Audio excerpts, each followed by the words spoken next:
Naam, kwa mara nyingine tena ni furaha iliyoje kukukaribisha tena katika channel hii ambayo tunafanya uchambuzi wa kazi mbalimbali za fasihi kwa lugha nyepesi kabisa ya Kiswahili. Lengo na madhumuni ya kufanya hivi ni kuhakikisha kwamba hata yule mtu ambaye amekosa usaidizi aidha wa material au wa mwalimu anapata naye pia kuelewa zile kazi ambazo ana uhitaji wa kuzifahamu. Basi leo katika video hii naenda kukuletea uchambuzi wa kitabu cha No Longer at Ease, kwamba kinaelezea kwamba kutokuwepo tena kwenye furaha au amani, kutokuwepo tena kwenye utulivu, kutokuwepo tena kwenye hali ile ya starehe, no longer at ease. Kitabu hiki kutokuwepo kwenye furaha tena kimeandikwa na Chinua Achebe.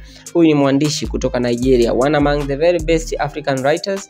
Huyu ni miongoni mwa waandishi bora kabisa ndani ya Afrika. Kitabu kimeandikwa mwaka 1960 na kilikuwa kimetanguliwa mwanzo. Hii maana yake tunasema ni riwaya ya pili ambayo bwana Achebe ameiandika, ambapo riwaya yake ya kwanza ni ile ya Things Fall Apart, na baada ya hii aliandika ile nyingine ambayo inaitwa Arrow of God. So hii ni riwaya ya pili ambayo bwana Achebe ameiandika. Sasa tujaribu kuangalia No Longer at Ease kwa ufupi kabisa summary yake, ili kabla hatujaingia kwenye uchambuzi wa vipengele vya fani na maudhui uwe na uelewa juu ya plot au na general overview of the story. Tukianza na general overview of the story na baadaye tutafuatia plot summary, naweza nikafanya kama ifuatavyo. No Longer at Ease is a 1960 novel by Nigerian author called Chinua Achebe. Novel hii ni ya mwaka 1960 ambayo imeandikwa na bwana Chinua Achebe.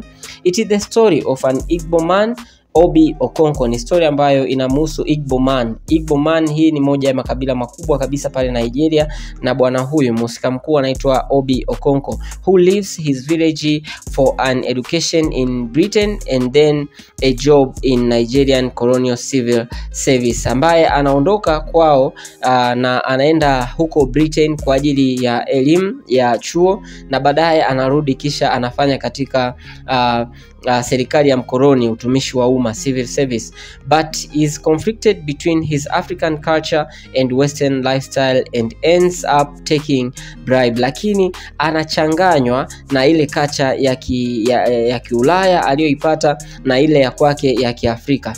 Anapochanganya culture hizi mbili zinamsababisha kuingia kwenye majaribu ambayo hapo baadaye yanampelekea kuingia kwenye bribe. Nikikueleza kwa mapana kabisa kwamba culture hizi alichanganyeje, ni juu ya masuala ya mahusiano na juu ya masuala ya kubalance ile materialism. Unajua ukishakuwa umestaarabika, umeenda kusoma nje, utataka uwe unaishi wa nje kama mtu wa nje hivi. Sasa hilo jambo linampelekea Obi Okonkwo kuingia kwenye madeni, na hayo yanamsababisha aingie kwenye bribe. So this man is conflicted with African culture and Western lifestyle and ends up taking bribe. The novel is the second work in what is sometimes referred to as African trilogy, following the Things Fall Apart novel and preceded by the Arrow of God novel. Kwa hivyo hichi kitabu ni miongoni mwa kile kinachodhaniwa kama ni African trilogy. Tukisema African trilogy tunamaanisha hivi ni vitabu ambavyo vinakuwa vinaongelea themes zinazofanana, kikiwa na characters ambazo wana mahusiano au wanafanana. Kwa hivyo hivi vitabu viko vitatu. Cha kwanza ni kile Things Fall Apart, cha pili ni hiki hapa cha bwana Obi Okonkwo ambaye ndiye mhusika mkuu cha No Longer at Ease, lakini kinachofuata hapa ni Arrow of God. Kwa hiyo hii tunaita African trilogy. Hivi ni vitabu ambavyo vinafuatana vikiongelea mada zinazoendana au kuhusiana. Kwa hivyo hichi kitabu ni miongoni mwa vitabu ambavyo vinadhaniwa kama ni African trilogy. Kwa hiyo utakaposoma vitabu hivi vyote vitatu utakuja kugundua hapo baadaye kwamba vina mahusiano, lakini japo utakaposoma Arrow of God utagundua kwamba mfuatano wake Things Fall Apart ni cha kwanza, cha pili ni hiki hapa cha Arrow of God, alafu hii hapa ya bwana Obi Okonkwo No Longer at Ease hii ni ya tatu, lakini katika uandishi ni ya pili, ila ukisoma ukiconnect story zake unaweza kuona kama ni cha tatu chenyewe. mwenyewe. Kwa hivyo tukiingia katika plot summary, baada ya kukueleza general overview of the book, nianze kama ifuatavyo. The novel begins with the trial of Obi Okonkwo on the charge of accepting a bribe. Kwa hivyo kitabu chetu hiki kinaanza ambapo Obi yuko mahakamani akiwa anahukumiwa kwa kukubali kupokea rushwa. It then jumps back in the time to a point before his departure for England and works its way forward to describe how Obi ended up on a trial. Kwa hivyo baada ya kuwa kinaanzia pale ambapo Obi yuko mahakamani anahukumiwa kwa kupokea rushwa, alafu kisha kinaturudisha nyuma muda ambao Obi hakuwa ameenda bado huko Ulaya. Kwa hivyo kinatueleza namna gani alienda huko Ulaya na mpaka amefikiaje kukamatwa akiwa amepokea rushwa. So unaona, the members of the Omofia Progressive Union, UPU, hiki ni kikundi cha watu wa nyumbani wa bwana Obi Okonkwo. Kwa mfano, mnaweza mkawa mnatoka labda mkoa fulani, mnatengeneza umoja wenu wa hao watu mnaotoka huko ili kusaidiana na kuinuana. Kwa hivyo hapa kwenye hichi kitabu tunaona there are members of Omofia Progressive Union ambao ndo wanatoka kwenye kijiji hicho ambacho anatokea bwana Obi. A group of Omofia natives who have left their villages to live in major Nigerian cities have taken up a correction to send Obi to England to study law. Kwa hivyo tunaonyesha hawa watu ambao wana kikundi chao cha kusaidiana wamecorrect, wanakuwa wanapata fedha pale, wanakusanya fedha kwa ajili ya kuwa wanawapeleka shule vijana wao ambao wana uwezo wa kusoma. So they are doing this in the hopes that he will return to help his people by representing them in colonial legal system, particularly with respect to land cases. So wanakuwa wanampeleka Obi kusoma England akasome sheria, ili kwamba wana matumaini kwamba akija atawasaidia sana kupambana na serikali ya kikoloni, na kimsingi kabisa wao wanalenga aje awasaidie kwa zile kesi ambazo zinahusiana na ardhi. However, Obi switches his major to English and meets Clara a student nurse, for the first time during dance. Kwa hivyo unaona, anapofika kule bwana Obi anabadilisha ile masomo yake, anabadilisha kutoka kwenye sheria anaenda kusomea Kiingereza.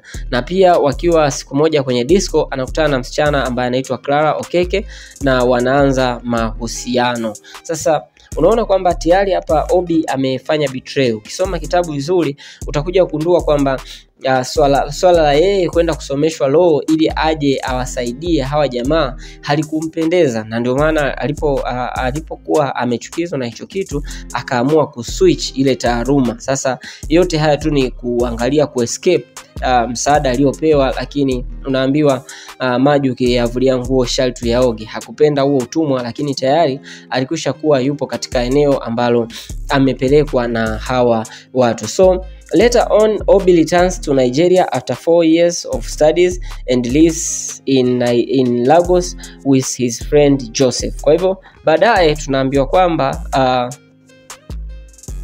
Obi anarudi baada ya kumaliza masomo yake kwa takriban miaka 4, anakuwa anaishi Lagos na rafiki yake ambaye kwenye kitabu anaitwa bwana Joseph. So he takes a job with the scholarship board and is almost immediately offered a bribe by a man who is trying to obtain a scholarship for his sister. Kwa hivyo Obi anavorudi kutoka Ulaya anapata kazi kwenye bodi ya udhamini. Hii bodi inakwenda dhamini wale watu wanaotaka kwenda kusoma nje. Tunaona tu mara baada ya Obi kuwa amepata kazi, kuna mtu anajitokeza anataka kumpa rushwa ili amsaidie mdogo wake wa kike aweze kwenda kusoma nje. When Obi indignantly rejects the offer, he is visited by the girl herself, who implies that she will bribe him with sexual favors for the scholarship. Another offer Obi rejects again. Kwa hivyo unaona pia anapokataa rushwa kwa yule jamaa ambaye alikuwa anataka msaidie dada yake aende kusoma nje, baadaye anakuja yule mtoto wa kike yeye mwenyewe akiwa anania kwamba angeweza kumpa rushwa ya mapenzi Obi ili tu amsaidie kupata hiyo scholarship. Lakini tena baadaye tunaona kwamba Obi na hiyo pia anaikataa. At the very same time, Obi is developing a romantic relationship with Clara, who reveals that she is an osu. Kwa hivyo tunaendelea kwamba yule dada ambaye walikutana kule chuo, yule nesi yule ambaye anaitwa Clara, tunaona kabisa Obi anaendelea kujenga naye mahusiano ya kimapenzi, licha kwamba yule dada anamwambia yeye ni osu.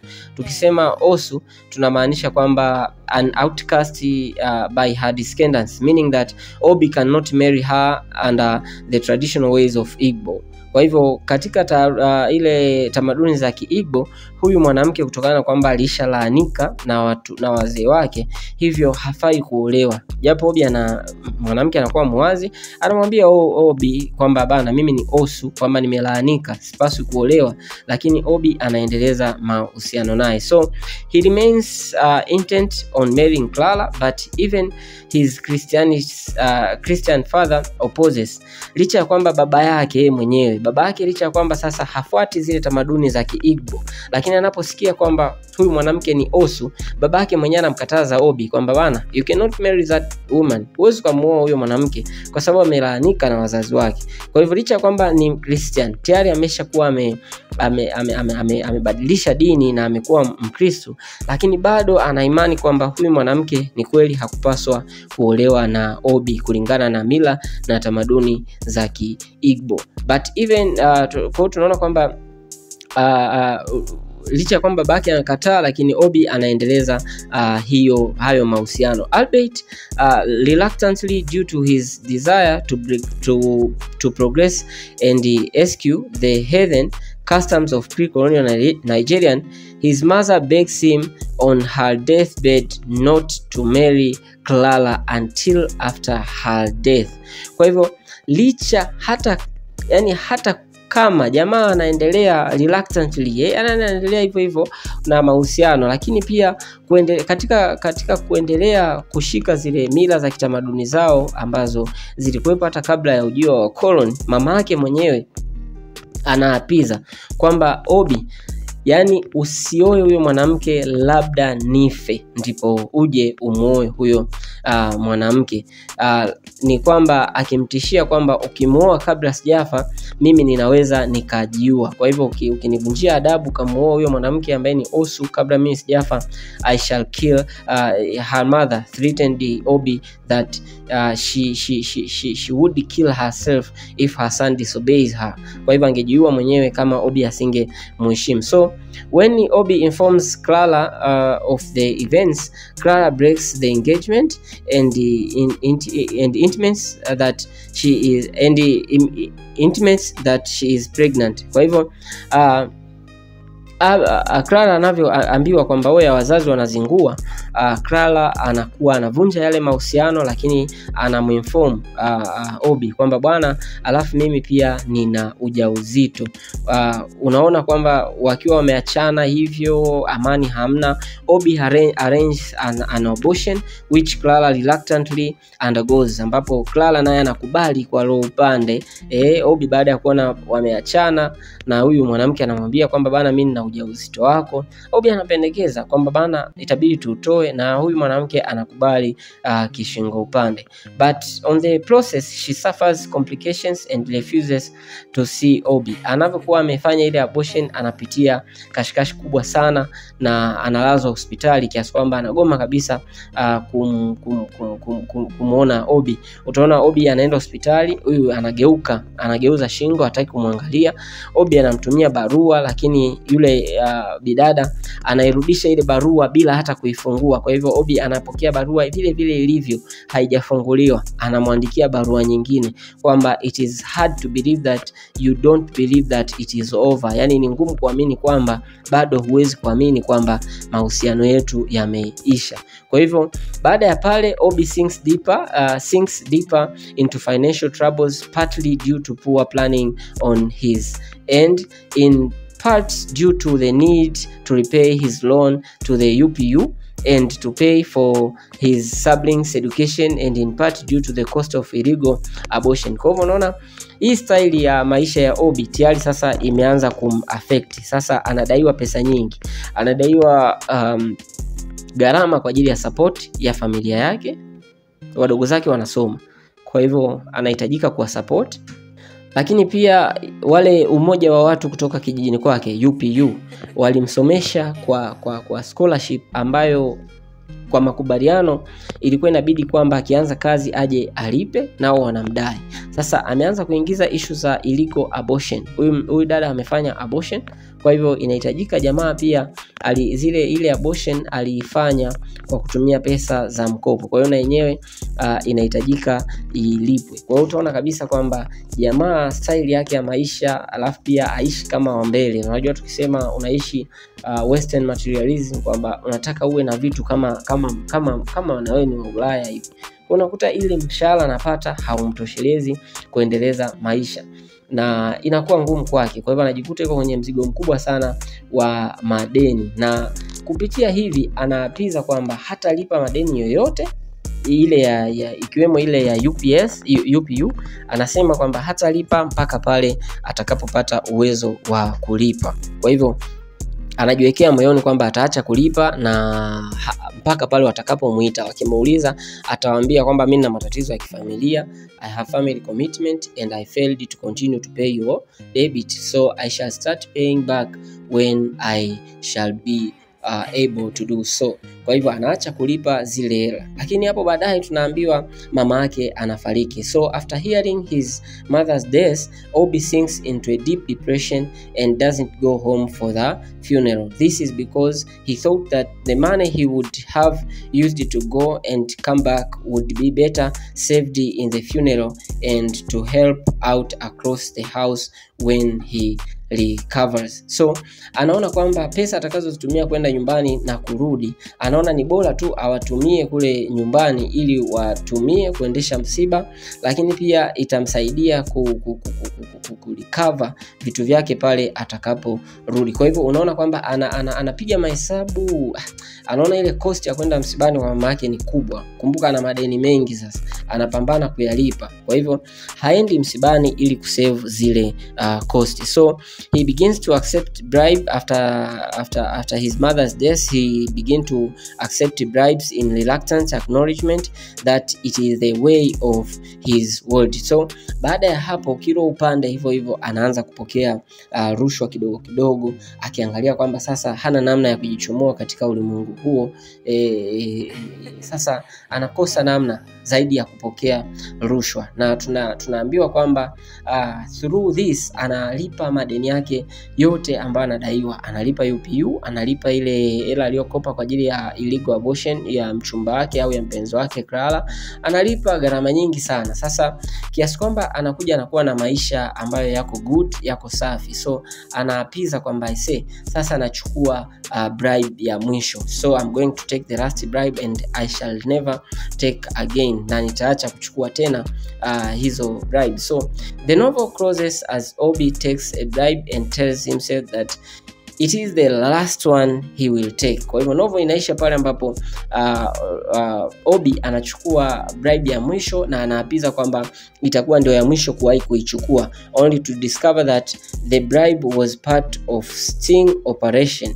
He is arrested, bringing us up to the events that opened the story. Kwa hivyo anaenda kuchukua hiyo rushwa ya mwisho asijue kwamba ni mtego. Umeona, it is a sting operation, ni mtego amemwekea, na anapokuwa anapokea anakamatwa, na story sasa hivyo inaturudisha tena mwanzo wa kitabu ambapo ilikuwa anapewa kesi. So utaona kitabu hiki Bwana Chinua anajaribu kutuonyesha tu kwamba kufanya vitu negative sio njia sahihi ya kumaliza matatizo yetu. Anatuonyesha namna ambavyo Obi alikuwa anawish angekuja kupata raha, lakini baadaye anakuja kuona he is no longer at ease, and at first kabla hajaelimika he was at ease, alikuwa kwenye raha, lakini sasa hayupo tena kwenye raha, na raha haipatikani kwa kufanya vitu negative. Kwa mfano unadaiwa, sasa issue ya kudaiwa madeni mengi, sio jibu lake sio kuanza kuchukua rushwa ili uweze kumaliza madeni hayo. Hapana, chukua njia sahihi. lipa taratibu, then utamaliza jambo lako vizuri. So katika kitabu hiki jamaa anajaribu kutuonyesha huyu bwana Achebe kwamba mzunguko wa kumaliza shida kwenye maisha hauendi kwa kufanya vitu negative. Kwa hivyo ukiwa unafanya vitu negative, utaendelea kuwa unabaki kwenye seko ya shida. No longer it is every day you will get yourself lacking that restment, lacking peace. Utakosa amani kabisa. Kwa hivyo anashauri kwamba siku tukijikuta katika fikra tuweze kutatua matatizo yetu katika njia nyingine, kwa sababu pale mahakamani unaona Obi hakuwa anajisikia hukumu, hakuwa anajisikia vibaya anavyoendelea kuhukumiwa, na hata jaji mwenyewe ikafika muda akajiuliza kwamba yani nina hata ninavyokuhukumu hukumu inaendelea, mle ndani kuna watu wa UPU, wale watu kutoka kijijini kwake, na ambao pia walikuwa wanamsaidia kulipa zile gharama za kesi, licha kwamba hawampendi jamaa, haparticipate kwenye shughuli za chama, wasingependa kuendelea kumsaidia lakini wanamsaidia vivyo hivyo. So wakiwa mle mahakamani wanakuwa wanashangaa mbona jamaa hata hajisikii uchungu anavyohukumiwa, lakini at the end we are being told that when it is mentioned about his education and possibilities, anapoambiwa kwamba bana, yani kulingana na elimu yako na uwezo wako tulitarajia ungetukomboa, sasa tunashangaa kwa nini kijana kama wewe unachukua rushwa. Anavyotamkiwa hivyo bwana Obi anaanza kulia. Kwa hivyo ni saa hiyo tunakuja kuona kwamba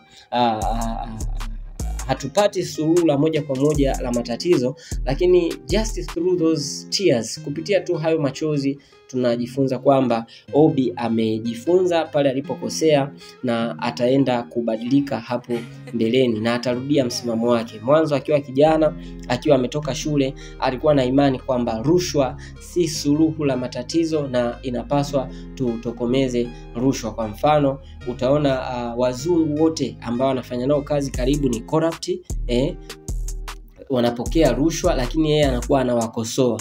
So kwamba haipaswi kuwa hivyo, na anatamani kwamba wale watu wazee waliopo kwenye mashirika ya umma wafukuzwe, kwa sababu wao ndo chanzo cha rushwa, kwa hivyo waachwe vijana. Sasa baadaye anapoanza kupokea yeye, inakuja kuwa ni kitu cha ajabu kwamba huyu anaamini kwamba rushwa si sahihi, lakini yeye anapokea. Kwa hivyo mwisho wa kitabu tunaona jamaa analia mahakamani. Inatusaidia kuona kwamba basi ile imani yake njema ya kulisaidia taifa na umma imemrejea. Tukiingia sasa katika thematic analysis of the book, tuangalie themes ambazo zinapatikana kwenye kitabu, tuangalie character and characterization, tuangalie styles and techniques ambazo zimetumika. Tutafanya kama ifuatavyo. Tukianza na uchambuzi wa kichwa cha riwaya, kichwa chetu cha kitabu kinasema no longer at ease. Kichwa hiki kinamaanisha hali ya kutokuwa na amani au utulivu. Katika muktadha wa riwaya hii, kichwa hicho kinaweza kumaanisha kwamba mhusika mkuu ambaye ni Obi Okonkwo hajisikii tena kuwa katika amani au utulivu katika maisha yake ya kisasa ya mjini. Anakabiliwa na changamoto nyingi sana za utamaduni wa asili dhidi ya mifumo ya kisiasa na kijamii iliyopo, na hivyo kutokuwa na imani ya kiroho au utulivu wa kihemko. Hatimaye hali hii no longer at ease inaweza kumaanisha hali ya mgongano na kutokubaliana katika maisha ya mhusika na kati ya jamii yake kwa ujumla. Sasa tukija kuangalia pia katika kitabu hiki kwamba kina themes gani zilizopo ndani ya kitabu, tutagundua tuna theme nyingi ikiwemo zifuatazo.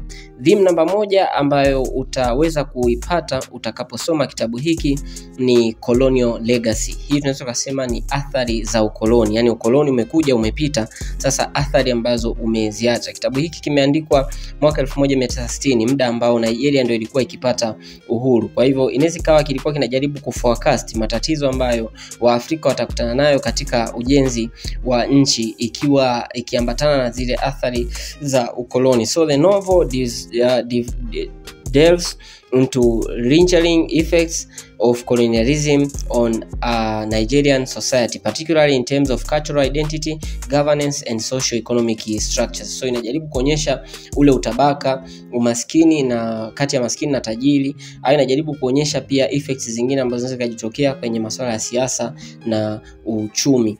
Lakini pia theme namba 2 ni cultural clash. Cultural clash between traditional and cultural and culture.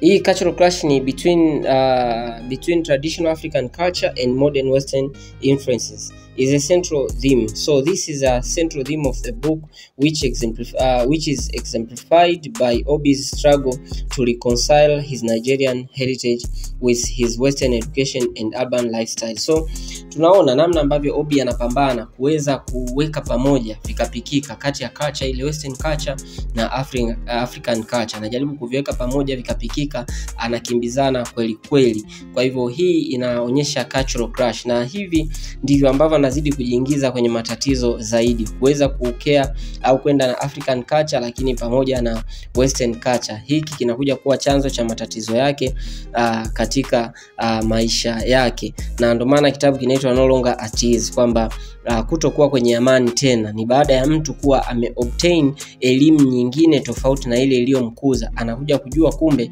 ile elimu inakuja kuwa chanzo cha matatizo na haiji kuwa inamsaidia katika maisha yake. Theme namba 3 katika kitabu hiki, ukiangalia kwa makini utagundua corruption is a prominent theme brought in the novel by the author, both in Nigerian government and the society at large.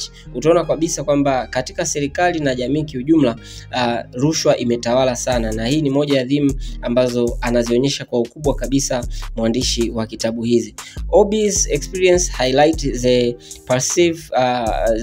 pervasive nature of corruption and its impact on individual and institutions. So Obi's experience, kupitia maisha ya Obi kuanzia mwanzo wa kitabu, tunaona kitabu kinaanza yuko mahakamani, kisha kitabu kinatuonyesha maisha yake kabla hajafika hapo mahakamani, kwamba anashinda scholarship ya kwenda kusoma Ulaya baada ya ile UPU organization Quran context kwa ajili ya kijana mmoja mwenye akili kushinda wote apelekwe nje akasome sheria, kisha atakaporudi aje awasaidie sana kwenye kesi za ardhi. Obi anashinda, babake anamwekea sherehe, wanamuombea Kikristo, Obi anaondoka anaenda kusoma huko Ulaya na anarudi baadaye. Sasa anapokuwa kule Ulaya pia anakuwa hajapenda anakuja kujigundua kwamba kupewa ule mdhamana na wale watu ili aje awasaidie kuna mbana, kwamba hana amani. Anabadilisha masomo waliomtuma. Yeye walimtuma akasome sheria, yeye anaenda kusoma English, lakini bado hapati ile amani. Anamaliza chuo, anapata kazi katika utumishi wa umma, civil service, lakini bado hapati amani. Na baadaye anakuja kuanza kujiingiza na mahusiano na Clara. Clara anapata ujauzito, ana perform abortion kwa sababu Clara anakuwa ni mtoto ni colored person, kwamba yeye ni mtoto ambaye amepatikana kwa mzungu na mweupe. Kwa hivyo wanagoma wazazi wake, wanamuita Osu, kwamba huyu amelaanika, haruhusiwi kumuoa. Bado jamaa hapati amani. Anaamua bana huyo mwanamke atoe mimba, labda kwa sababu na mimba yake wataachana kwa amani, lakini bado jamaa hapati amani. Madeni, gharama za kutoa mimba, maana yule mwanamke baada ya kutoa mimba aliathirika sana, akalala hospitali kwa muda mrefu, takribani masiku mengi sana. Kwa hivyo unakuta gharama alizotumia Obi nyingi akakopa. Hizo mambo zote zinamwacha katikati ya madeni. Kwa hivyo no longer at ease, na madeni hayo yeye anaamua kuyakwepa kupitia kuanza kupokea rushwa. Wakati mwanzo alikuwa na mtazamo kwamba jamii inapaswa kuwatoa kabisa wale watu ambao wanapenda kupokea rushwa, na alikuwa anafikiri labda kuwatoa watu wazee on civil service platform, government platform, ingekuwa ni njia mojawapo ya kupunguza rushwa, waachwe vijana waliosoma waisaidie jamii. Lakini naye baadaye anakuja kuangukia kwenye hilo dimbwi la rushwa. Lakini pia tuna theme ya identity crisis. Identity crisis, it is when African youth fail to identify themselves, or maybe fail to know or to understand understand which culture or which ways of life they should correlate with, or maybe they should go with, or they shall inherit. Ni aina gani ya maisha wanapaswa kuyashika, yale ambao wanajifunza shule au yale ambao wanafundishwa nyumbani. Hii tunaita identity crisis, kwamba unafeli kujitambua kwamba wewe ni nani na unapaswa kufanya nini katika jamii yako. Hii ni moja ya theme ambazo zipo katika kitabu hiki. Lakini pia tuna social classes. Social classes utaona katika kitabu kuna minor class na ile upper class. Utaona kwamba kuna the haves and the have-nots. Utaona kwamba the poor and the rich. Utaona kwamba pia social class imeonyeshwa vizuri sana kupitia Obi as a person from middle class family. Amepitia makuzi kutoka kwenye familia ya uchumi wa kati. He has failed to pay for his education fees up to the extent that he received a help from UPU organization. Akapata msaada kutoka kwenye ile organization ya watu wa kwao. Sasa ile pale inampelekea kuingia kwenye madeni ya kulipa zile fadhila ambazo watu hawa walikuwa wamemtendea. Lakini pia tuna family dynamics, kwamba mipishano ya kifamilia. Utaona kwamba Obi's interaction with his family is very worse, is very bad. Unaona kwamba hawezi, especially with his parents, reflect traditional Nigerian values and family responsibilities, kwa sababu anakuwa anafosiwa kutimiza zile responsibilities, kwa mfano kuwakea wadogo zake, kuwasaidia wazazi wake. Lakini Obi, kutokana na mbanano aliyoupata kupitia elimu, anashindwa kuwa anatimiza majukumu yake, kitu ambacho kinapelekea kuwa na family conflicts. Lakini pia tuna post-colonial realities, ambapo Achebe examines the challenges of national building and governance in post-colonial Nigeria, na anajaribu kutuonyesha ugumu ambao wa Afrika tutaupitia katika ujenga nchi baada ya uhuru. The novel exposes the complexities and the contradictions of post-colonial independence Nigerian society, including issues of bureaucracy, nepotism and political instability. Anajaribu kuonyesha ugumu wa ujenzi wa taifa mara baada ya uhuru kupitia issue kama undugu, that is nepotism, upendeleo wa kiundugu, bureaucracy, masuala ya urasimu, kwamba lazima upite pale, ni vitu ambavyo vitatuchelewesha. Lakini tutaona issues za political issues, political instability, kukosekana na ustahimilivu au utulivu wa kisiasa. Lakini pia tuna theme of education.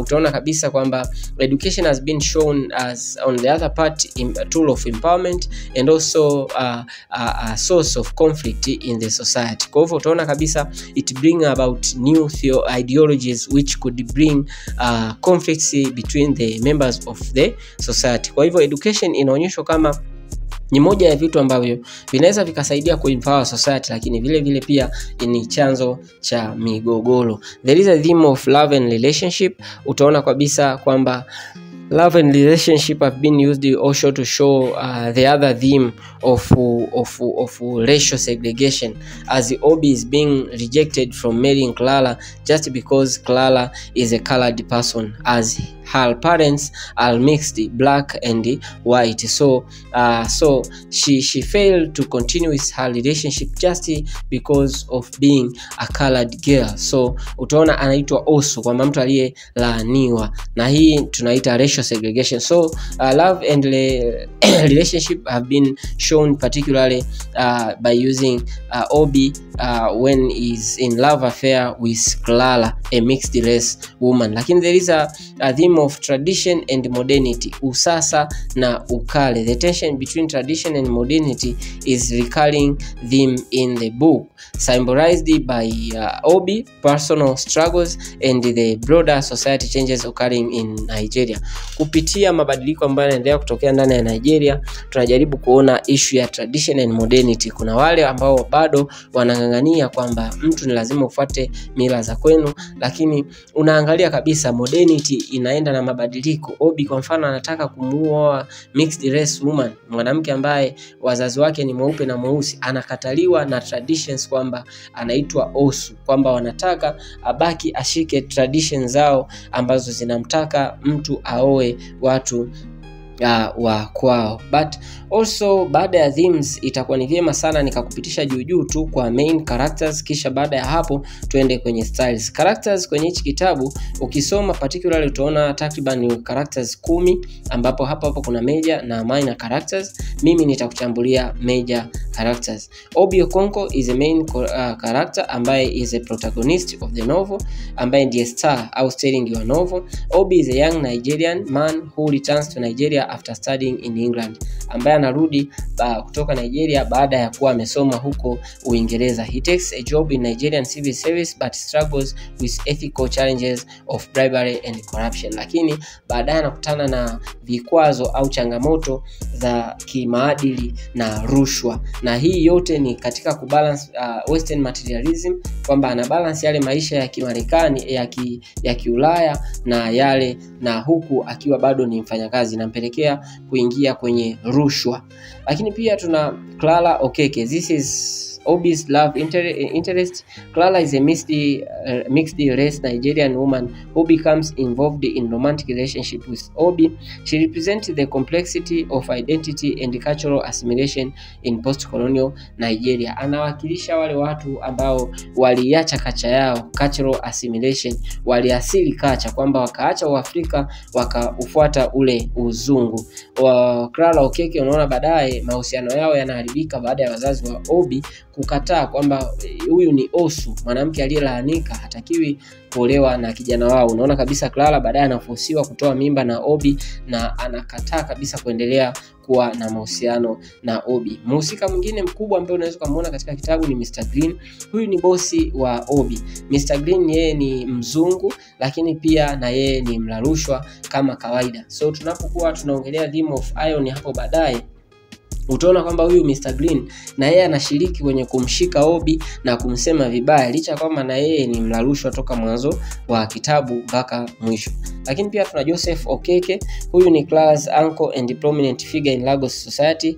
Joseph Okeke is a wealthy businessman who becomes a father figure to Obi. Obi anakuja kumkubali sana huyu Okeke kwa sababu Okeke ni mtu ambaye amezikumbatia na anaziishi zile mila na tamaduni za Kinigeria, licha ya kwamba ni mtu mlarushwa sana, lakini hataki kuacha mila ili watu wasije wakamchukia. Characters wengine ni Obi's parents ambao ni Isaka na Hana Okonkwo, represent the older generation of Nigerians who hold on to traditional values and expectations for their children, ambao hawa ni watu ambao wamewakilisha ile jamii ya Waafrika ambao bado wanang'ang'ania mila na tamaduni, lakini pia wana matumaini makubwa kwa watoto wao ambao wamewalea kwamba wanapaswa kuwa wanawasaidia. Baada ya hapo tuna Christopher Obi ambaye ni cousin. Huyu ni binamu wa Obi ambaye yeye naye pia anasoma chuo. Huyu anakuwa anahusika kama foil character kwa Obi kwa sababu anakuwa kama anaonyesha kama kumkosoa Obi. Yani yeye yupo tu kwenye kitabu, yupo tu, yani tunamwona anasoma, yeye anakuwa yupo anashiriki katika siasa aki-advocate for the change of society. Kwa hivyo wakati kaka yake akifanya issue za rushwa, huyu ndugu yake ambaye ni cousin, yeye yupo kwenye siasa na anapendekeza juu ya utendaji mzuri au sahihi wa characters wa viongozi katika taifa. Characters wengine ni Edna ambaye baadaye anakuja kuwa Obi, mchumba wa Obi, lakini mahusiano yao pia yanateteleka sana baada ya Obi kukamatwa na issue za rushwa. Utaona rushwa ilimchafulia jina Obi. Lakini tuna characters wengine pia ambao ni minor characters. Baada ya hapa ninaomba sasa moja kwa moja twende direct tukaangalie styles and techniques ambazo zimetumika katika kitabu hiki.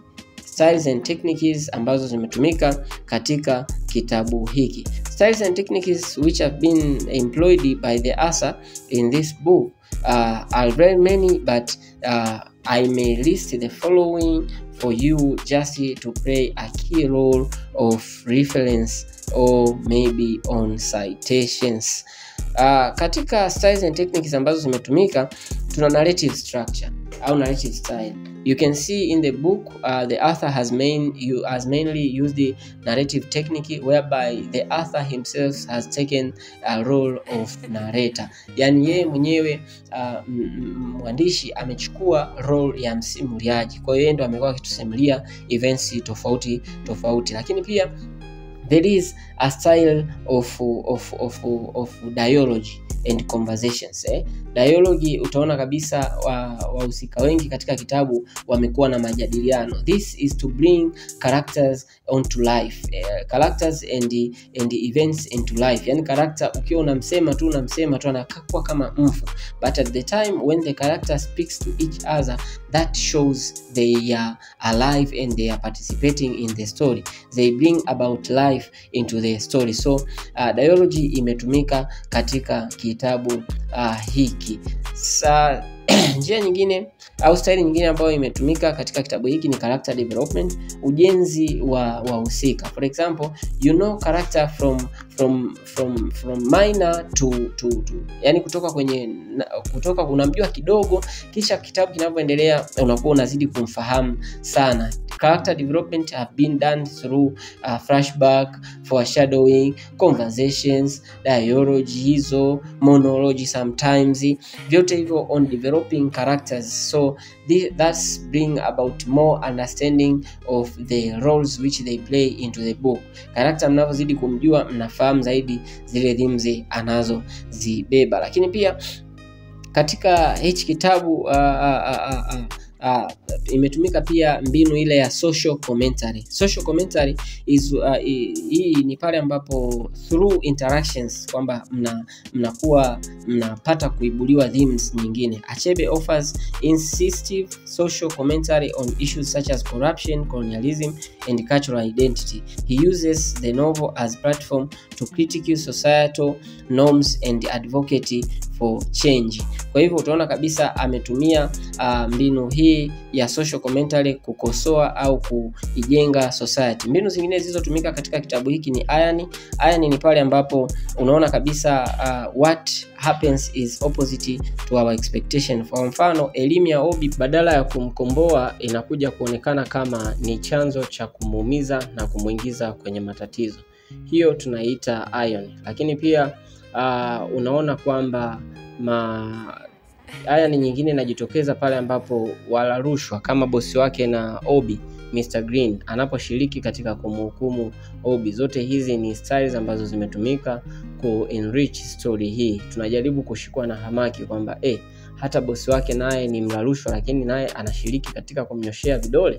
Mbinu nyingine ambayo inaweza kuonekana katika kitabu hiki ni symbolism. Symbolism is employed throughout the novel to represent broader themes and ideas. Symbolism inaonekana katika novel kwa ujumla, ambapo inatumika kuonyesha kupresent zile dhamira kwa ukubwa zaidi katika namna ambayo ingekuwa ni ngumu kuwezekana without symbolism. For example, kwenye kitabu kipindi Obi anagoma kupokea rushwa alikuwa referred as an egg, kama yai, yani is an egg. That is to show his innocence and purity and moral purity, utakatifu, usafi aliyokuwa nao, lakini pia ilikuwa inajaribu kurejelea tabia yake njema inayokosa hatia. Kwa hivyo pia ukiangalia pia kuna issue ya palm wine. Palm wine katika kitabu hiki inazungumzwa, ni inajaribu kuonyesha tu ile tamaduni za watu wa Nigeria ambapo wao huwa wanakutana. Unaona Afrika katika sehemu kubwa sana wana pombe za asili ambazo watu kwa kawaida baada ya kazi jioni huonana wakiwa wana enjoy na kunywa. Lakini pia tuna theme of flashback. Flashback imeonyeshwa kabisa to provide background information about characters and events. Imetumika kuonyesha hali flashback, hali za mwanzo za nyuma za wahusika na matukio. For example, through flashback we are being told even Obi's father didn't attend his father's funeral. Tunaambiwa kabisa baba yake na Obi hakuatendi msiba wa babu yake Obi. Kwa hivyo tunaona kwamba Obi hajaatendi msiba wa mama yake, lakini pia hata babu yake naye hakuatendi msiba wa baba yake. Yani hata baba naye hakwenda kwenye msiba wa baba yake. Kwa hivyo hicho ni kitu ambacho kinaendelea kutokea. And through flashback tunajaribu kuonyeshwa the root tunajaribu kuonyeshwa the root of different problems and the history of different problems concerning our characters. Lakini pia ukiachana na flashback, kuna issue ya foreshadowing. Foreshadowing is bringing the future to the present, ambapo tunaona kabisa it have been used also to present some broader themes. For example, when Obi started to receive bribe, ile itusaidia kabisa kwenda kukisia kwamba this issue is the one which will take him to the court. Hili ndilo tatizo ambalo litampeleka mahakamani, kwa sababu mwanzo wa kitabu we understood that Obi is in the court, but what thing brought him there was still unknown to us, and through his action of receiving bribery here tuna connect to doti sisi wenyewe bila kuambiwa. Lakini pia hizi ni miongoni mwa styles, zinaweza zikawa nyingine nyingi. Kuna styles ya juxtaposition. Juxtaposition is bringing things side by side for the sake of comparison, na through that also some very many themes may be brought up. For example, through juxtaposition tunaona kwamba Obi and his cousin wamekuwa brought side by side just to reveal the difference existing between them.